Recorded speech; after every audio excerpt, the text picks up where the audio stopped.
and you're very welcome to another episode of the Take a Poll podcast. This is top 39 now. We are previewing Easter Monday from Fairyhouse, which includes our sweepstake for the Irish Grand National. Dec, you were racing yesterday. How are you feeling? Well, yesterday being Saturday, obviously, as we're recording Easter Sunday. But how are you? How's everything with you? Happy Spillane Tower Day, by the way. Yeah, hopefully people are listening to this now, and I'll be unbearable on Twitter if he wins. But anyway, go on. It was a good day. There's a good crowd there. The weather didn't know what to do, but while it was a good day for most people, it was a great day for. There was someone else there that didn't know what to do either, just like the weather probably. After, great news. Some story. I'm sure people have seen it online. It's unreal. I picked him up yesterday morning and himself and his missus down, and I wasn't thinking the day was going to end like that. A treble though, not even a Trixie at those prices, like that is just, and then to not cash out. After the second one, after Ardera Rue got up, it was funny. I was like, Jesus, what price was that? And he didn't say. He just was like, I have that in a treble with a 50 to 1 shot, the one I was telling you about earlier. I was like, oh, no, he went off to the braving then. I was like, right, this is getting serious now.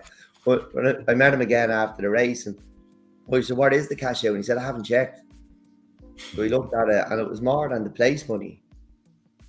But he very quickly was like, no, just let it roll. Like, the cash out was, it was a good holiday, but there was the chance to win.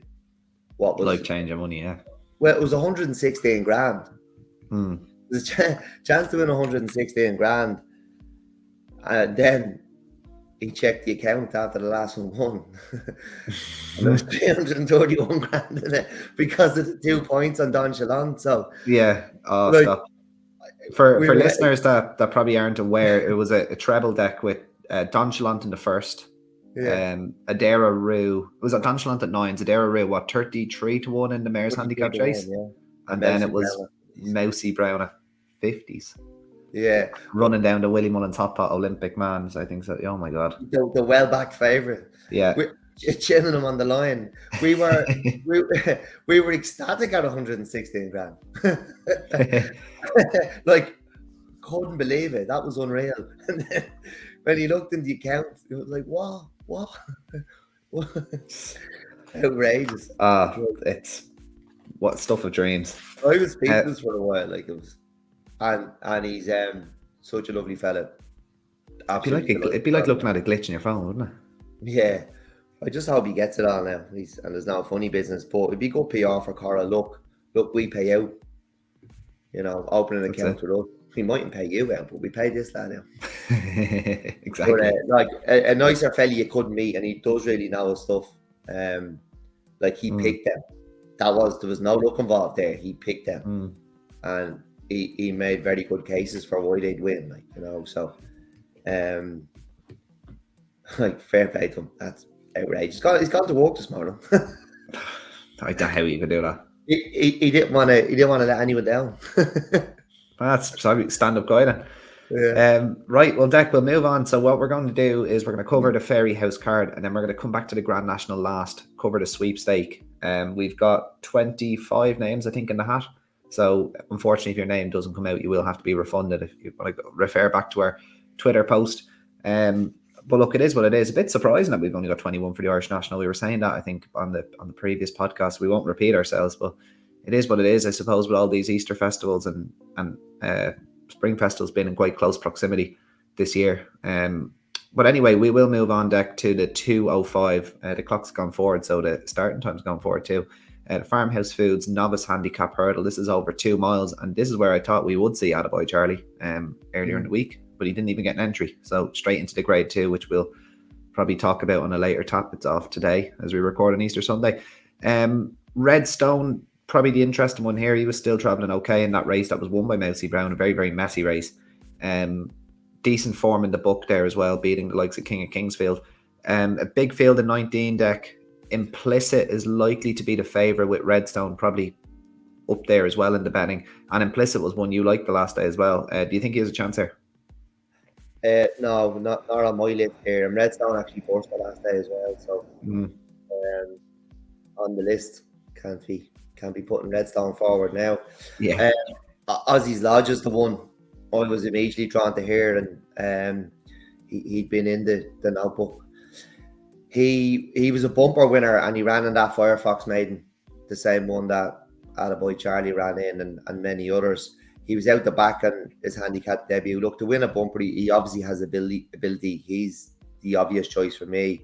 Outside of him, spotting the park, he was a maiden winner. He ran in two handicaps so far behind Champagne Admiral at Leopardstown. He was toured at Down Royal in, I think it was that Mousy Brown race the last day. Yeah, it wasn't it. Look, he's gonna have a chance, but I don't really see, if Ozzy's Lodge handles the ground, I don't see anything troubling him. Ring of Roses, she was second to me wee Bonnie Lass in November, which was ahead of Park of Kings and Start Official. If you finish ahead of Start Official, you've probably run a solid race. Any time he runs, he's very, very consistent. She's up £3 for that, and maybe she didn't stay the last day at Punchestown, but while I think the two of them could be dangerous, I think it's Ozzy's Lodge is just ticking a lot of boxes here. Ozzy's Lodge for Dec. Okay, I would nearly give another chance to the Art, but he was so well back the last day at Gowran Park. He's coming back in trip now to 2 miles. I'm starting to think maybe he just is a 2-miler. I do think he'll be a better horse over a fence, and the ground won't have any inconvenience to him. I do just think he's a much better horse than his rating of 121 suggests. And I'll give him one more chance, because I think people might get soured on him now that he was beaten at short price at Gowran. What I would say in his defence, even though I did say he likes testing ground, that ground at Gowran was borderline unraceable. Like, you're probably hitting lottery territory. I think on that day. I think we covered that day, and I think we almost drew a blank, I'm pretty sure. Basically just buying a lotto ticket, having a bet that day. Yeah. So I will give the Art one more chance. Moving on then, Dec, to the 240, the O'Driscoll's Irish Whiskey Juvenile Hurdle. It's a grade 2, and our old friend Nadawi in here as well, who, in fairness, we gave a bit of stick to his mark. But in fairness, he didn't do much wrong, finishing third in the Boodles.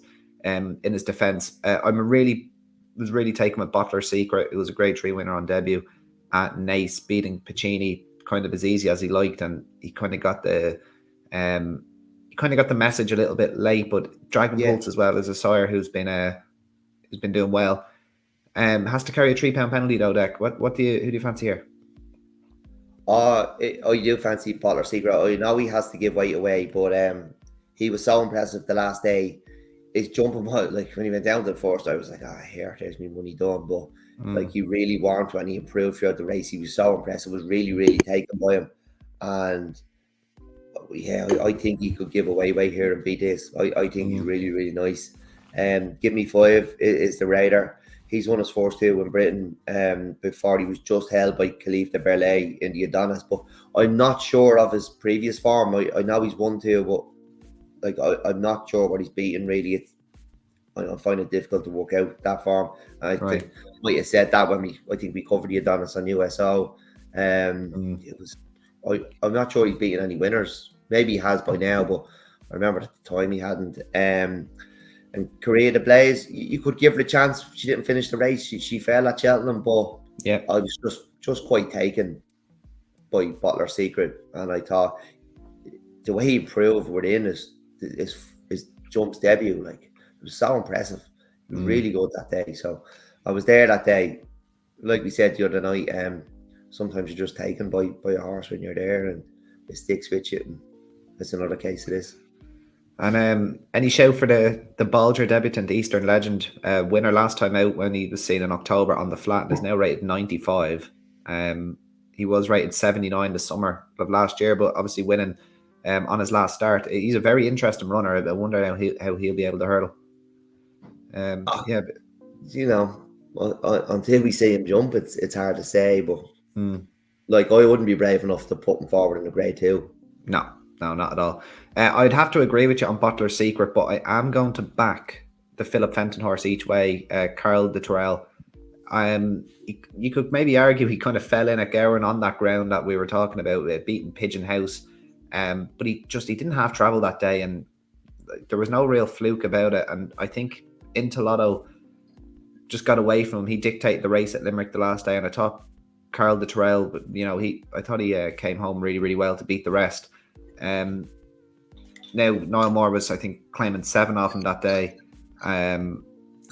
He's replaced here by Brian Hayes. He's a 20-1 shot, but like, he's National Hunt bred. He'd have absolutely no problem going through that ground, and I wouldn't be surprised to see him run a big, big race. At 20-1, like, if you're getting 8 runners, I'm happy to back him to be in the first 3, because I think he's a very nice horse for the future, and I don't see why he couldn't be competitive here. In this race, I think threw up a big, big shock last year. Didn't Emmett McNamara's mare win that? Filly, the Master Crossman filly. She just name's going out of my head though at the minute. But the race did cause a big shock, and I couldn't be backing any horses that are coming from Cheltenham. So yeah, if it was not Cromwell's, I think Fenton's horse at around 20-1 could definitely have a good chance here. We'll move on then, Dec, to the 3:15, the Fairyhouse Steel Handicap Hurdle. It's a 0-140. Your old friend Western Fold is in here. Who you probably thought I was going to mention. 133 though in Ireland, not 140, so that always helps.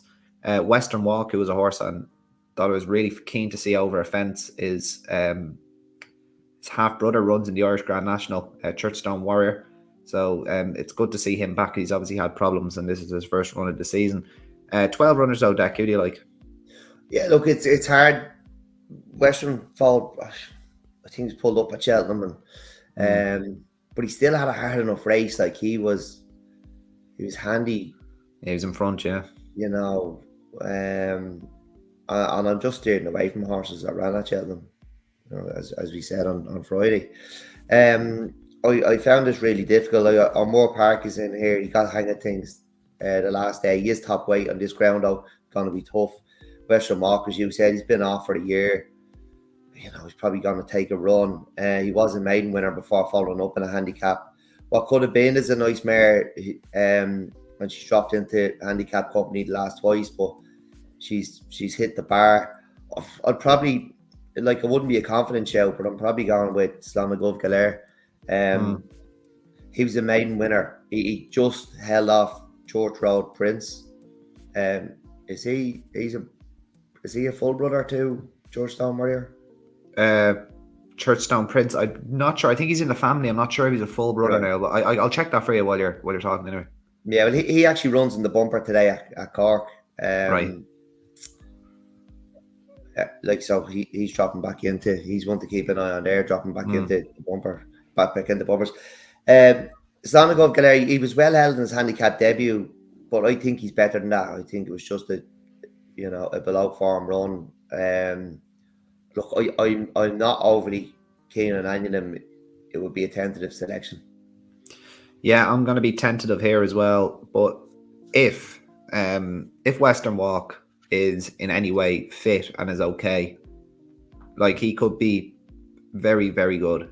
Like, the way he won, I think it was at this meeting last year actually. He won ease down. Like, he absolutely dawdled up. It was really, really impressive. Handicapper has given him £14 and he hasn't been seen since. But when you watch it back, he does look like a graded horse, and I thought he would make a graded chaser. Obviously, they're waiting to go novice chasing next year, which makes sense. But if he's as good as I think he is, he should be able to handle these if he's fitting well. Depending on his price, I will take a chance on him. He is, what price is he's in the? He's around 10-1 on the tissues. If I got a double figure price, I'd happily take a chance on him. Even though he hasn't been seen in a year, that's how decent I think he could be. So it would be Western Walk for me, and then Slanagwiv Glare for Dec. 350 Dec, the Rathbarry and Glenview Studs hurdle to grade 2. It's over 2.5 miles. Some old friends in here as well. It's good to see Brewing Up a Storm coming over as well for Ollie Murphy, an 11-year-old who has been consistent enough without winning this season. Zarek the Brave likely to be a shade odds on. I can't see you picking him out, Dec. So who do you like? Oh, again, really, really tough. But I'm delighted to see now, looking back. He's off since last April when he was toured to Facile Vega at Punchestown. And Facile Vega was good that day. He beat Brazil in a match race at the Christmas before that. He was well held in entry grade 1, but he did give Irish Point a good fright and nice. He could, Did. he was giving him £9 that day, and like that's what beat him. So he is a really, really nice horse. Again, he's been off for a year, so you have to trust that he is fit, but like he's obviously a very, very nice horse. For them to be running in grade 1s, they obviously think a lot of him. So like I'd be siding by him in a race there. I don't really fancy any of them. Yeah, I don't envision a whole lot of pace on, and I'm finally going to desert the Devil's Coachman. He's just been bitterly disappointing this year. It's been really, really bad. I've been very much let down by him. I hope that whatever's wrong with him, they find out. You could maybe argue Noel Mead's yard wasn't firing at the time, but like you're getting 11-4, I'd still want bigger than that. Beacon Edge going to hate the ground. Zarek the Brave couldn't have him after Cheltenham. No looking back, you make a great point. Did give Irish Point a big fright, but I just think he's going to need this. And then brewing up a storm, just not quite what he was. So I'm actually come to a process of elimination bet. Even though he's only rated 143, I think Maxim could get a very, very easy lead. And I will chance him to try and make all in a race that I don't think will take as much winning for the grade. I know he's back from 2.5 or coming back from 3 to 2.5. But I think Jordan Gainford is just going to ride this horse really, really aggressively and just try and sap the stamina out of him. And this race, as I said, similar to the juvenile hurdle, it's caused shocks in the past. And I think at a double figure price, he might even get a bigger price. He doesn't really have that kind of graded horse profile. But then again, all of them have questions to answer. So I'd be quite comfortable actually chancing Maxim at an each way price in this one. Yeah, I know, probably shocked you there, Dec. But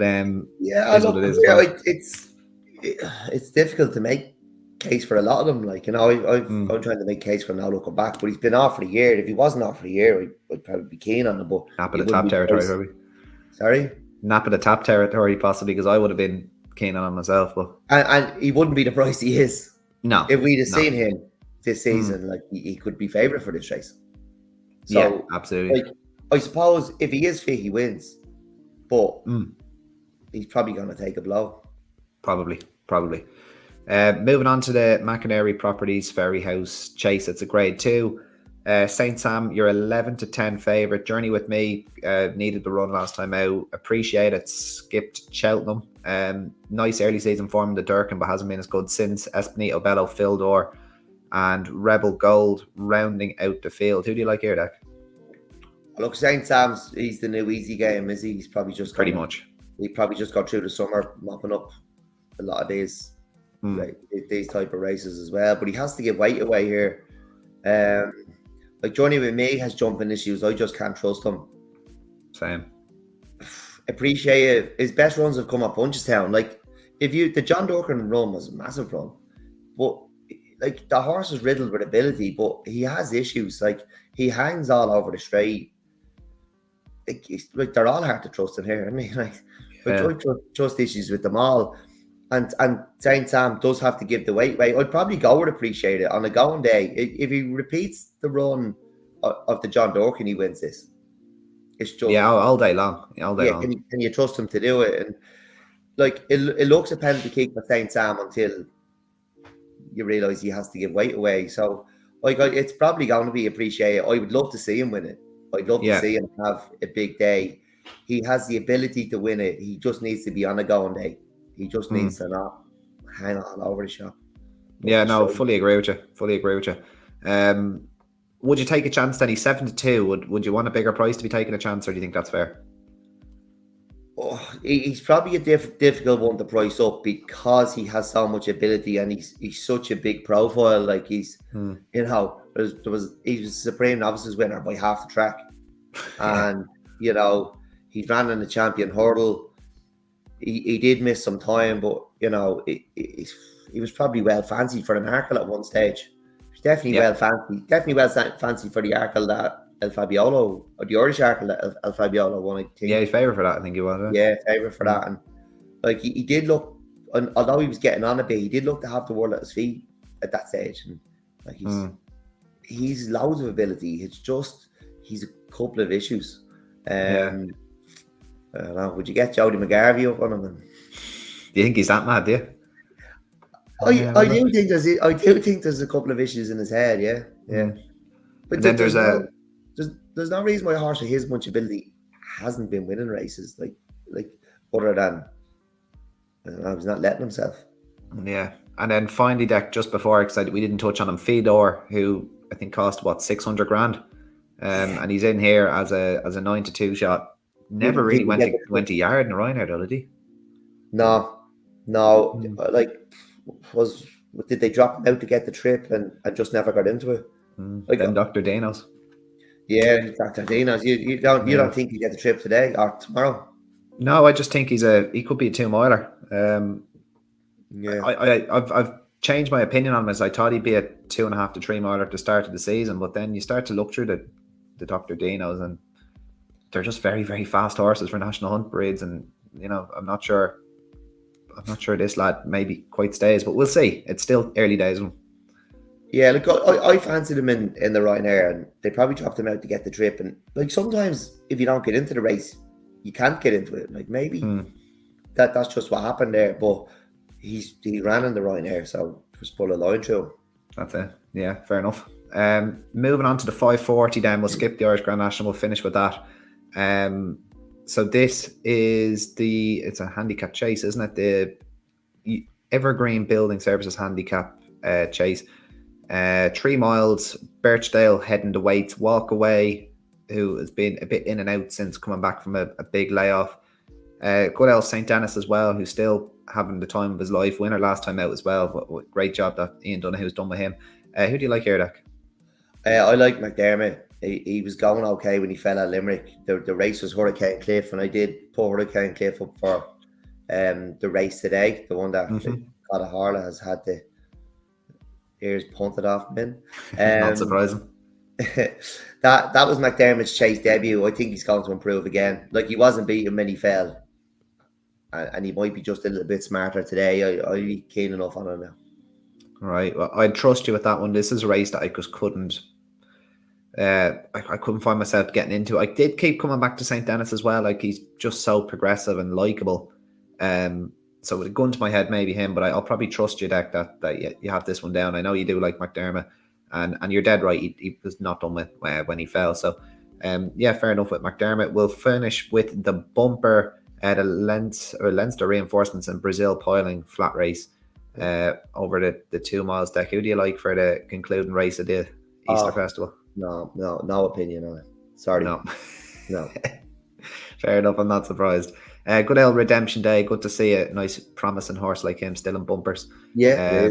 Like when I grew up seeing his name, I was like, forget about it. It's actually just completely undermines really the whole process of bumpers. Like, that is like first time hood. So maybe they just want to try him with a hood and a bumper before they go hurdling. I don't know.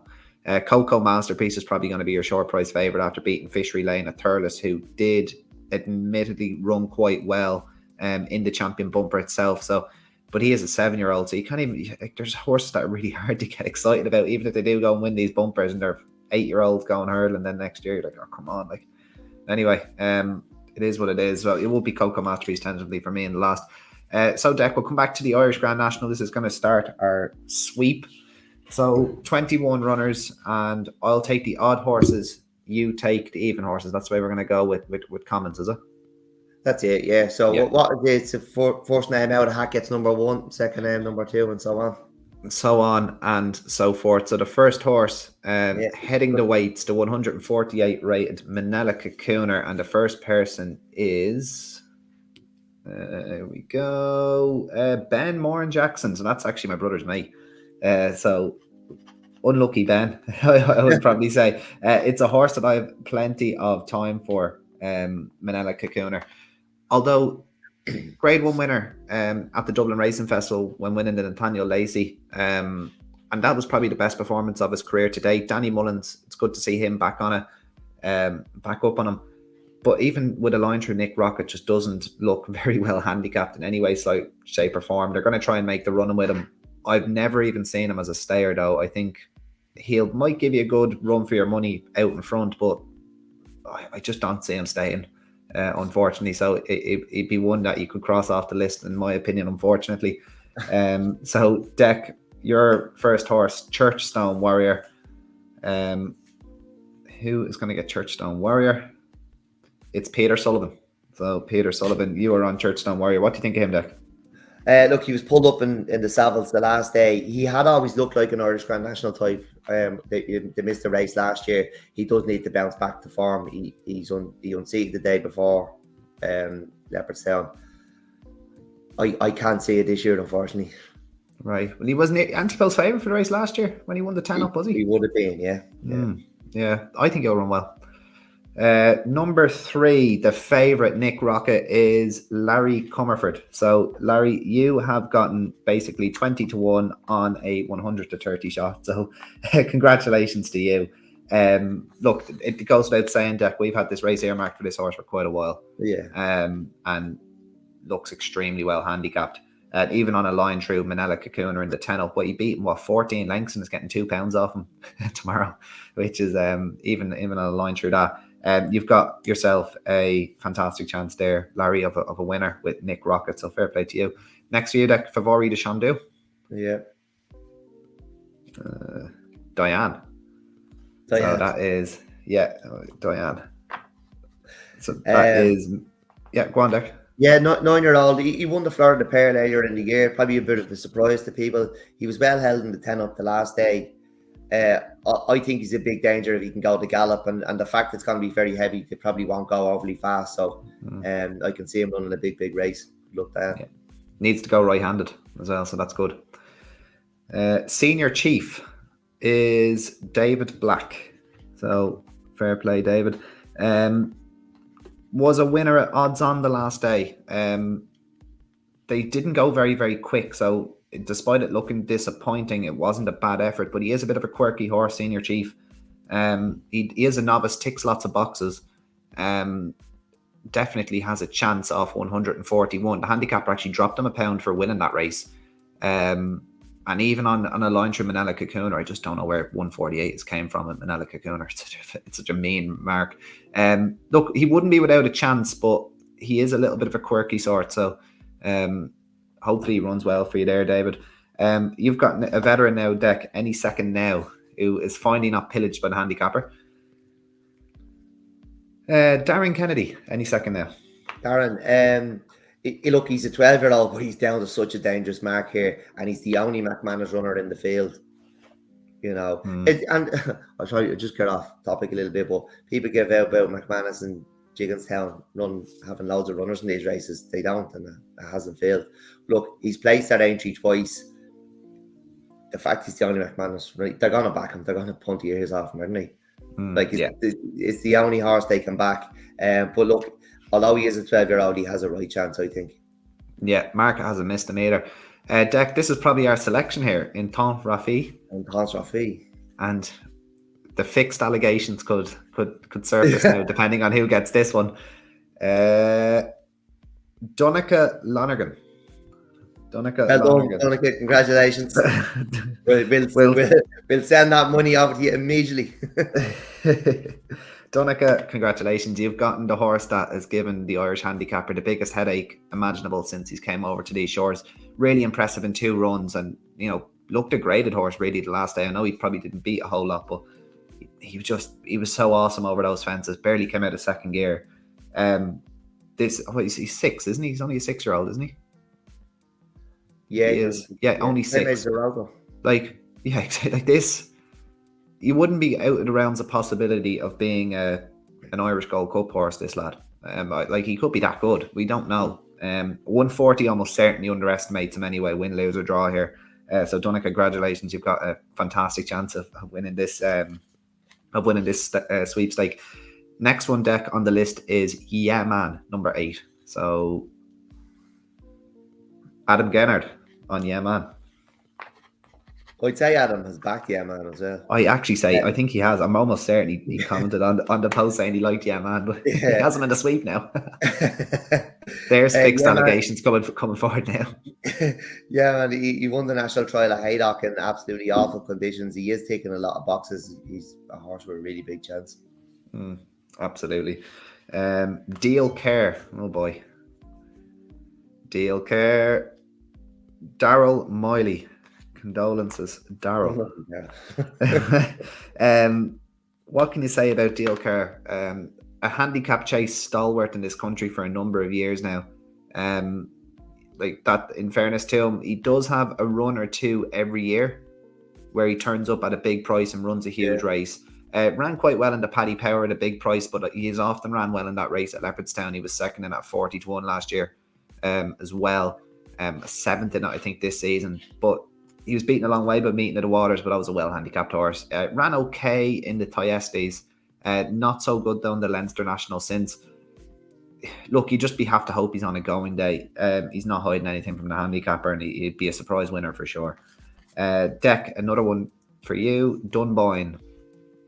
And that is Daniel Woods on Dunboyne. Dunboyne looks pulled up the last twice. He would have a chance on his best form, but he's been nowhere near that recently, unfortunately. If he did bounce back, he'd have a chance, but it'd be hard to see. Absolutely. I feel like I'm getting all the good horses here, Dec. You've given me. So next is Harter Doc, who has been a revelation under Gavin Cromwell since joining the yard. I think it was the Leinster National winner last time out, beating Positive Thinker. Darren Moore. All the D's. Darren Moore. So he gets Harter Dark. One that you would have to say has a fantastic chance. Good in the Leinster National. Sean Flanagan riding because Keith Donoghue, I suppose, can't do the weights. He rides man anyway. So, no, you'd have to have a fantastic chance. Looks really, really progressive. Was beaten in a chase by meeting of the waters before moving to Gavin Cromwell. And it just shows you how strong that form line was. But he's won his last two, and it's highly unlikely they've found the bottom of him just yet. Dec, next one for us here, Frontal Assault. And that is Connor Dunn. Connor Dunn. Frontal Assault. He was 11 lengths forward in the Leinster National the last day. He's down to a career low mark. He's not without his chance. Yeah, absolutely. Next one, Where It All Began. The trial winner. You are getting nice horses, aren't you? I know, yeah. Cathal Hannon. A good winner of the trial at Punchestown, and ran pretty well as well behind I Know the Way You're Thinking, beating half the track by him, but then again, that was an absolute blot. He was fourth in that race. I'd have reservations now about him just because he has gone to Cheltenham and he's coming back for the Irish Grand National, but he's definitely not without a chance. Next one for you, Dec, Cool Survivor. So let's see who he has now. This is probably a condolences pick, but we'll see. James Mulcahy. Cool Survivor. It's his third handicap chase. He is on a dangerous mark. I think he's quite a talented 7-year-old. He did run into Kim Moore, however, which is what's turning me off him. Yeah, fair enough. And then another big talking horse, Good Time Johnny. Ridiculously short in the market, my goodness. Christopher King on Good Time Johnny. Look, I do not know how this horse is 15-2 for an Irish Grand National. He's afraid of his own shadow, never mind the fence. Beaten 59 lengths by Intance Rafi the last day. This, with all due respect, is probably the worst price horse I think I've ever seen in my life for any race. I couldn't fancy Good Time Johnny at all, despite his price. Next one, Dec, Street Value. Yeah. And you have gotten Jerry Clancy on Street Value. Street Value, look, he was pulled up the last twice. He was in good form before that, however, it was not that long ago. If he bounced back to that form, he'd have a chance. Absolutely. A top famous horse here, Daily Present. Yeah. David Jones. Good old David. David, Daily Present. Dec really fancied him for a Kim Muir. He ran absolutely fine after winning on his handicap debut. 127 probably does underestimate him. However, this is a quick turnaround from the Kim Muir, which would have to put you off him. And I think 25-1 is about the right price about him. Royal Thief, Dec. This is, you can some run of horses here, Dec, I'm telling you. Wayne O'Byrne on Royal Thief. He was well held the last day and he was pulled up the time before that. Seems to just repeat myself there, but if you bounce back to it's just a sweet different cap. If you bounce back to some form he showed a few years ago, he might have a chance. So 100 to 1 shot. Yeah, you've gotten 20 to 1 and a 100 to 1 shot, Wayne. Well done. Next horse, Chris Telford is on Will Have Won, so of USO fame. Chris, you're pretty much on a non-stare, given what was shown in the trial at Punchestown, unless they left him short, which you never know. But he is probably on a mark that could do damage. 123. It's a mark that just should not get you into an Irish Grand National, but it does this time around. You'd have to be worried about him staying though. So Dec, Fairyhouse legend, Where's Frankie? We only have 2 left in the pot. And Brian Arnold of TikTok fame on Where's Frankie? Absolutely loves Fairyhouse, as you said. He won over 3 Mile 5 at Leopardstown the last day. He'd be a very popular winner. I'd be delighted to see him go in. I think out of all the horses that you'd like to see win this week that we haven't punted, this would be a brilliant story. I'd say Peter Rowe would be over the moon if Where's Frankie won the Irish Grand National. It'd be brilliant for the race. Yeah. History of Fashion. People are probably hoping for their refunds at this rate. And it's Dara O'Reilly. Dara O'Reilly, you are the last man out of the hat. History of Fashion, he's hard to make a case for, isn't he? This would probably be a rinse and repeat for you. Richie Conlon, great jockey, I would say that. I do very much rate him. If he returned to the form, which seen him being beaten 3 lengths by Street Value over this course and distance in December, you could give him a little squeak, but the problem about him is he's stepping monumentally up in class now. I would say very hard to fancy for the Irish Grand National. So that is everybody. I will go through everybody really quick, Dec, but just for the following people, just make sure I have everyone. Farley Flynn, Robert Byrne, Alistair Long, Gillian Rowley. We will get you your money back ASAP. I'll get in contact with you guys. We do apologise that the race didn't fail, but that was we thought this was the fairest way to do it. So Manila Cocooner, Ben Moore and Jackson, Churchstone Warrior, Peter Sullivan, Nick Rocket, Larry Comerford, Favori Deshandu is Diane, Senior Chief David Black, Any Second Now Darren Kennedy, Intense Rafi, Donica Lonergan, Yeah Man Adam Gennard, Deal Care Darryl Miley, Dunboyne Daniel Woods, Arthur Dack Darren Moore, Frontal Assault Connor Dunn, Where It All Began Cahill Hannon, Cool Survivor James Mulcahy, Good Time Johnny Christopher King, Street Value Jerry Clancy, Daily Present David Jones, Royal Thief Wayne O'Byrne, Will Have Won Chris Telford, Where's Frankie? You'll have to ask Brian Arnold, and History of Fashion Dara O'Reilly. So thank you very much, guys, for getting involved with the sweep. Dec, before we finish off your selection for the Irish Grand National, I think we already know where we're going here, but go on, take it away. Who do you like? Put it out a long time ago. Yeah, it's intense, Rafi. You covered it during the sweep there. Only a 6-year-old. The handicapper's absolutely terrified of him.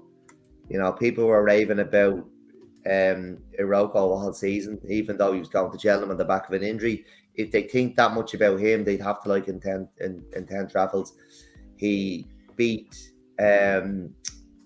he beat Iroko in now it might have been a 2-year-old hurdle or something, one of those races in France. But look, it's in the form book, and he's been so impressive since he's come to Tom Gibney, and I'm very, very keen on him and have been for a number of weeks. Yeah, no, you put him up, and I thought he mightn't even get into the race at one stage. I thought they'd have to, he'd have to win that race easily. Not only did he get into the race, he's number 7. Like, they shouldn't have ran him the last day. He got in off his other mark. Anyway, I completely agree. Intense Rafi is the nap of the tap. I think he has an absolutely fantastic chance. You would have to be worried about Nick Rocket though. Like, he does look very well handicapped on the basis of what he did with, like, even the form line through Manila Cocooner, the horses he was mixing with, the likes of your Corbett's Cross and your Monty's Star, the likes of them. Like, it's really strong form. So, but he still has to give £6 to Intense Rafi, and I'm not sure he'd be able to do that. I think you could see these two a long, long way clear. To be brutally honest with you, I think you could see these 10, 15 lengths clear, battling it out themselves, giving a clear round. So that brings us to an end of our Easter podcast deck. Is there anything else that you're happy to cover there, or nothing else to add, or anything else? No, I haven't really had the chance to look at Cork. If I do see something, I'll put it up on Twitter. Awesome. Well, we will be back anyway with we might even review a few of the races, cover next week's race, and a few flat horses to follow. We start to dip our toe into the flat, and we might change things up a bit as well with that one. We'll keep you guys posted. But thank you very much to everyone that did play in the sweep, and until then, all the best, guys. Bye bye. Yeah, cheers. Look, bye bye.